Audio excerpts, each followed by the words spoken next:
बहुत सारी लड़कियां हैं जो बॉडी शेमिंग को लेकर परेशान हैं जी। बहुत सारे उदाहरण है, सेलिना गोमेज से लेकर शहनाज, जब वो पतली थी तो कहा, पहले वो मोटी थी, कहा मोटी हो मोटी हो मोटी हो, अब वेट लूज कर लिया तो कहा पतली हो गई, और ऐसे आए दिन होता है, इवन जॉब में भी होता है जी।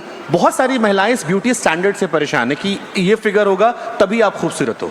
क्या मिस इंडिया, मिस वर्ल्ड या मिस यूनिवर्स बनने के लिए कोई ऐसा ब्यूटी स्टैंडर्ड फिजिकल भी है? नहीं, बिल्कुल भी नहीं।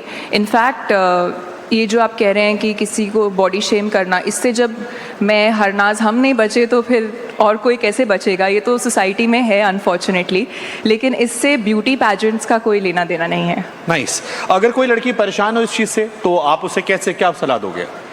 मैं यही कहूँगी कि कभी कभी अच्छा होता है कि अगर आप बाहर के नॉइज़ को बंद कर दें, क्योंकि अगर आप दूसरों के ओपिनियन को मानने लग जाएंगे तो आप अपने से कभी खुश नहीं रहेंगे। बचपन में वो बहरे मेंढक की कहानी सुनाते थे, तो अगर आप बहरे मेंढक की तरह रहेंगे तो आगे बढ़ते रहेंगे लाइफ में। जिन लोगों को आप एक मेंटोर की तरह देखते हैं उनसे सीखें, उनकी सुने, लेकिन पूरी दुनिया की आपको सुनने की कोई ज़रूरत नहीं है। 2 कान दिए हैं, कभी कभी एक कान से सुने, दूसरे कान से निकाल दें।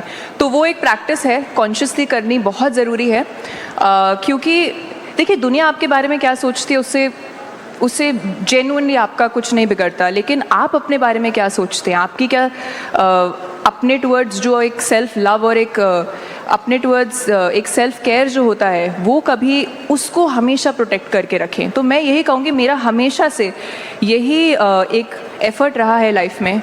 देखिए जब मैं स्टूडेंट थी तो तब मुझे शायद इतना फ़र्क नहीं पड़ता था, क्योंकि इस स्केल पे मेरे बारे में डिस्कशंस नहीं होते थे। वो स्केल बहुत ज़्यादा चेंज हुआ मिस वर्ल्ड बनने के बाद, लेकिन उस जर्नी से मैंने यही सीखा है कि मैं वही करूं जो मुझे सही लगता है और मैं दूसरों के ओपिनियन से अपने बारे में बुरा ना मानूं। शानदार। शायद आप ऑब्जेक्टिवली सुने, क्या पता उसमें कुछ सीखने के लिए हो, लेकिन मोस्टली जो क्रिटिसिज्म होता है, स्पेशली जो स्ट्रेंजर्स से आता है, उसमें कुछ आपको वो जेन्युइनली अपनी इनसिक्योरिटी प्रोजेक्ट करते हैं, उसमें उनका आपसे कुछ लेना देना नहीं होता। तो अगर आप ये समझ जाएंगे कि जो लोग वर्ल्ड में जो देखते हैं, it is a projection of what they feel with in about themselves. The minute you understand that, you can filter क्या आपको कोई नहीं, उनको हम साइड में करते हैं और हम आपके टैलेंट को और एक्सप्लोर